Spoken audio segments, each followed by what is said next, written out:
اب چلتے ہیں اپنے اگلے برج کی طرف، جو کہ برج اقرب، اور آپ کو بیان کریں گے کہ ان کا 1 سے 10 جولائی کا یہ اشرہ علم نجوم کی روشنی میں کیا کچھ بیان کرنے جا رہا ہے۔ وہ افراد جو 24 اکتوبر سے 22 نومبر کے اشرے کے دوران پیدا ہوئے ہیں وہ برج اقرب کے تحت آتے ہیں۔ اس کے علاوہ وہ افراد جن کو اپنی تاریخ پیدائش معلوم نہ ہو مگر ان کا نام زال، زے، دواد، زوئے، نون سے شروع ہوتا ہے تو وہ بھی برج اقرب کے تحت آئیں گے۔ وہ برج اقرب والے افراد جو شادی کے خواہش مند ہیں، ان کو چاہیے کہ اس اشرے کے وقت کے دوران رشتے کے حصول کے لیے ضرور کوشش کریں۔ اللہ کے فضل و کرم سے ایک اچھا اور بہتر رشتہ ملتا ہوا نظر آتا ہے۔ اسی طرح وہ افراد جو دوسری شادی کے خواہش مند ہیں، ان کو بھی چاہیے کہ اس وقت کو ضرور یوٹیلائز کریں۔ ان کی خواہش اس اشرے کے وقت کے دوران پوری ہونے کے امکانات نظر آتے ہیں۔ اس کے ساتھ ہی ساتھ وہ افراد جو منگنی کے لیے، نکاح کے لیے کسی اچھے وقت کی تلاش میں تھے، اس اشرے کا یہ وقت ان معاملات کی ادائیگی کے لیے، ان معاملات کو طے کرنے کے حوالے سے بھی مثبت صورتحال کی نشاندہی کرے گا۔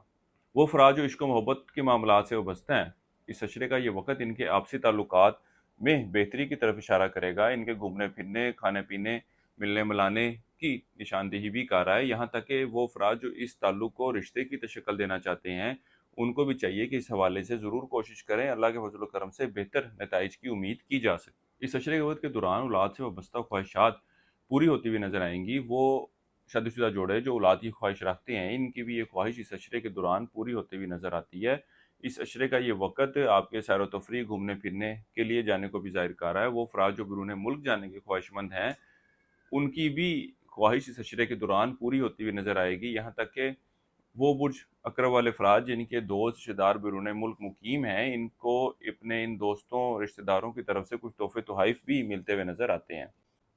قانونی معاملات یا مسائل کا شکار ہیں تو اس اشرے کا وقت ان معاملات کے حوالے سے مثبت صورتحال کی نشاندہی کرے گا۔ اس اشرے کے وقت کے دوران کسی بھی کام کا آغاز کرنا چاہتے ہوں، کسی اچھے وقت کی تلاش میں ہوں، تو اس اشرے کی 1 جولائی کی تاریخ ان معاملات کے حوالے سے بہترین وقت ہے۔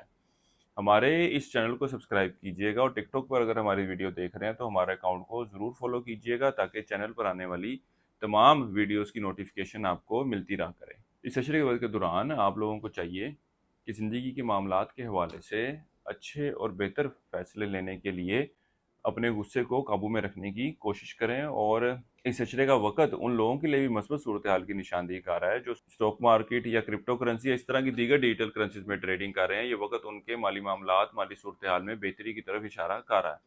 یہاں تک کہ وہ افراد جو وراثتی معاملات کے حوالے سے پریشان تھے، اللہ کے فضل و کرم سے اس اشرے کا وقت وراثتی معاملات کے حل ہونے کی طرف اشارہ کرے گا۔ بڑے بہن بھائیوں سے وابستہ یا یار دوستوں سے جو وابستہ کام ہے، وہ مقررہ وقت پر حل ہوتے ہوئے نظر نہیں آ رہے۔ آپ کو بار بار ان سے فالو اپ لینا پڑے گا، بار بار ان کو یاد کروانا پڑے گا۔ اس کے علاوہ وہ برج اقرب والے افراد جو کاروبار کے پیشے سے وابستہ ہیں، اللہ کے فضل و کرم سے کاروباری معاملات میں تیزی دیکھنے میں آئے گی۔ کاروبار کے حوالے سے بہتر انیشیٹو لیتے نظر آئیں گے۔ کاروبار کو بڑھانے کے حوالے سے اچھی پالیسیز امپلیمنٹ کرتے ہوئے نظر آئیں گے۔ اس عرصے کے لیے ایک وظیفہ آپ کو بتا رہا ہوں، یا اللہ، یا رحمان ہو، یا رحیم ہو، 3 تسبیح آپ نے سے کرنی ہے روزانہ فجر کی نماز کے بعد، اور اللہ تعالیٰ سے اپنے معاملات میں بہتری کے لیے دعا کریں۔ اس کے علاوہ اس عشرے کے دوران حسب توفیق 3 عدد مکس ڈالیں، صدقے کے طور پر دیں۔